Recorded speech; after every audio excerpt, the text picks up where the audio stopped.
Hi friends, उद्या आहे गुढीपाडवा। सर्वात आधी माझ्या परिवाराकडून तुमच्या परिवाराला गुढीपाडवा आणि नवीन वर्षाच्या खूप खूप शुभेच्छा। गुढीपाडवा म्हटलं की आपल्याला आठवतं ते श्रीखंड, आणि ते सुद्धा घरच्या घरी बनवलं आणि ते सुद्धा आपल्या हाताने, तर मग काय खाण्यात वेगळीच मजा। चला तर मग आज आपण घरच्या साहित्यामध्ये मस्त असं केसर श्रीखंड बनवूया, ते सुद्धा भरपूर सारे ड्रायफ्रूट टाकून। त्याआधी मी ऐश्वर्या फूड गॅलरी आणि ब्लॉगमध्ये तुम्हा सर्वांचं मनापासून स्वागत करते। तर तुम्ही व्हिडिओमध्ये पाहू शकता मस्त असं आपलं हे श्रीखंड तयार झालेलं आहे। याची रेसिपी मी तुम्हाला पुढे सांगणारच आहे। त्याआधी जर अजूनपर्यंत आपल्या चॅनलला सबस्क्राईब नसेल केले, पटकन सबस्क्राईब करा आणि ही व्हिडिओ पूर्ण बघा, पूर्णपणे बघा, म्हणजे अजिबातही स्किप न करता। आणि जर तुम्हाला ही व्हिडिओ आवडली तर एक लाईक नक्की करा। तर मग तुम्ही इथे पाहू शकताय, मी इथे श्रीखंड बनवण्यासाठी पाव किलो चक्का घेतलेला आहे। जो डेअरीतून भेटतो तोच चक्का घेतलेला आहे, घरी नाही बनवलेला। पाव किलो चक्का आहे तर आपल्याला पाव किलो साखर घ्यायची आहे। जी घरी साखर असते त्यालाच मी मिक्सरला लावून इथे पिठी साखर बनवून घेतलेली आहे। गरम दुधामध्ये साधारण 10 पाऱ्या काढ्या केसरच्या टाकून मी ते केसर दूध बनवून घेतलेलं आहे। ड्रायफ्रूट घेतलेला आहे। ड्रायफ्रूटमध्ये मी फक्त बदाम आणि पिस्ताच घेतलेले आहे, थोडीशी इलायची आणि जायफळ घेतलेले आहे। चला आता आपण श्रीखंड बनवायला तयारी करूया। त्यासाठी एक भांडं घ्यायचं, त्यावरती आपल्याला ही चाळण ठेवून घ्यायची आहे आणि त्याच्यामध्ये आपल्याला हा चक्का टाकून आपल्याला ह्याच्यामधल्या गाठी फोडून घ्यायच्या आहेत। म्हणजे याला आपल्याला एका अर्थाने चाळूनच घ्यायचं आहे। सर्व गाठी फुटल्या पाहिजेत तरच आपलं हे श्रीखंड मस्त असं स्मूथ बनेल। तर मग बघू शकता या प्रकारेच आपल्याला सर्व चक्काच्या गाठी फोडून घ्यायच्या आहेत।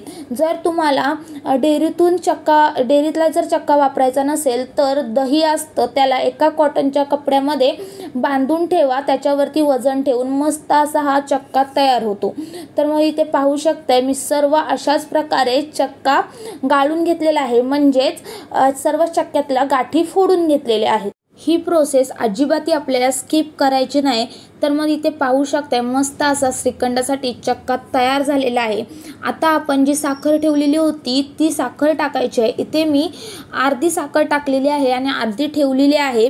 आता त्यामध्ये टाकत आहे मी 3-4 चमचे दूध टाकत आहे। जे आपण कांदा पोहे खातो त्याच चमच्याने 3-4 चमचे दूध टाकलेलं आहे।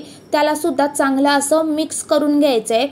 3-4 मिनिट सारखं आपल्याला हे मिक्स करत राहायचं आहे, कारण आपण हे जेवढं मिक्स करू, जेवढं आपण ढवळत राहू, तेवढं हे श्रीखंड स्मूथ बनेल। आणि मी जी साखर ठेवलेली होती ती सुद्धा यामध्ये टाकलेली आहे आणि अजून 1 चमचा मी दूध टाकून ढवळून घेतलेला आहे, पूर्ण मिक्स करून घेतलेला आहे।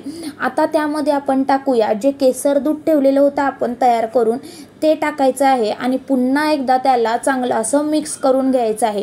हे मिक्स करणं हे इम्पॉर्टंट आहे, म्हणजे साधारण 4-5 मिनिटं तरी चांगला असं आपल्याला ढवळून मिक्स करून घ्यायचं आहे। हे श्रीखंडाचा जो चक्का आहे तो, त्याने आपलं हे श्रीखंड आहे ते हलकं आणि स्मूथ असं तयार होईल। तर मग इथे पाहू शकताय मी ते केसर दूध सुद्धा टाकून मस्त असं मिक्स करून घेतलेलं आहे। आता आपण त्यामध्ये टाकूया जी इलायचीची पावडर आपण ठेवलेली होती ती टाकून घेऊया आणि थोडेसे इथे मी ड्रायफ्रूट टाकत आहे आणि थोडेसे ड्रायफ्रूट साईडला काढून ठेवत आहे, म्हणजे ते नंतर आपल्याला गार्निशिंग करायला उपयोगाला पडतील। आणि इथे मी जायफळ सुद्धा चांगला असं खिसून घेतलेलं आहे। त्यामध्ये जायफळाने काय होतं, मस्त असं हे आपल्याला फ्लेवर येतो श्रीखंडाला आणि टेस्ट सुद्धा चांगली लागते। आता हे सर्व साहित्य टाकून सुद्धा आपल्याला पुन्हा एकदा चांगलं मिक्स करून घ्यायचं आहे। हे सर्व साहित्य चांगलं असं एकजीव करून घ्यायचं आहे। तर मग तुम्ही बघू शकता मस्त आपलं हे श्रीखंड एकदम हलकं फुलकं, जसं आपल्याला मार्केटमध्ये भेटतं, जसं आपल्याला पॅकिंगचं श्रीखंड मिळतं, तसंच आपलं घरच्या घरी कमी साहित्यामध्ये हे श्रीखंड तयार झालेलं आहे।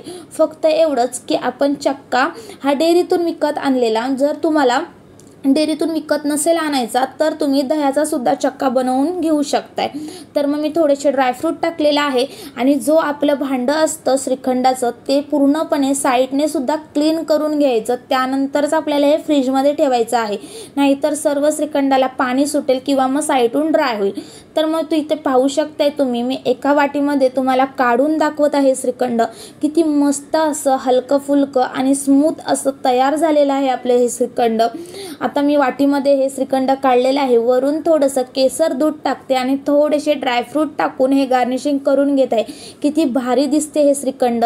तर मग तुम्ही ह्या गुढीपाडव्याला हे श्रीखंड नक्की करून बघा, मस्त लागतं आणि ते सुद्धा आपल्या हाताने बनवलेलं आणि ते सुद्धा आपल्या घरच्याच घरी. तर मग काय खाण्यात वेगळीच मजा आहे ना. तर मग ह्या गुढीपाडव्याला तुम्ही हे श्रीखंड नक्की बनवून बघा आणि मला कमेंट्स करून नक्की कळवा. जर तुम्हाला ही व्हिडिओ आवडली असेल तर व्हिडिओला एक लाईक नक्की करा.